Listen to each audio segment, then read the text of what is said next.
Christie. Today we're going to talk about repatterning your squat. We do a squat test in the office a lot to see if someone can actually perform it with just body weight before they actually add resistance. There's many ways you can test this. There's many ways you can do this as far as an exercise, but what I just want to show you is one test, and then it actually becomes an exercise that's going to help with hip stability, and what we call it is the wall squat. So I'm going to use just a flat wall, and I'll show it to you first, and we'll go from there. And then we get the chest on there. Come a little closer. And then from there, you're going to go all the way down into a squat and come back up.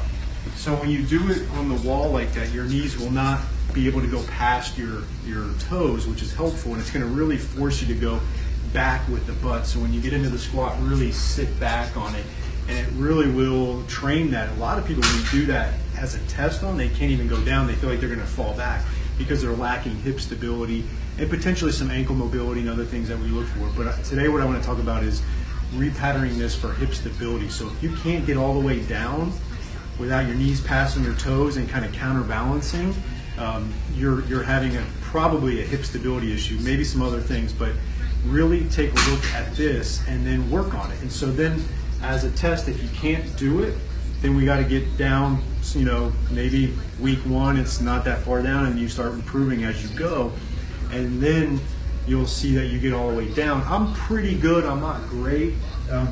I'll show you where I can get to. Again, we're gonna keep that chest on the wall, the head back, and from there I'm gonna get all the way back into a squat, come down, and go up. A lot of people get stuck like here and they feel like they're gonna fall back.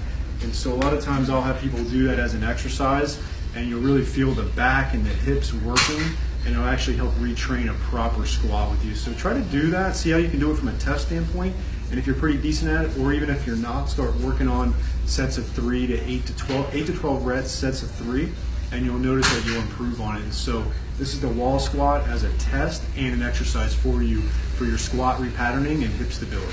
So try that, see how you do, and then we'll add some more down the road.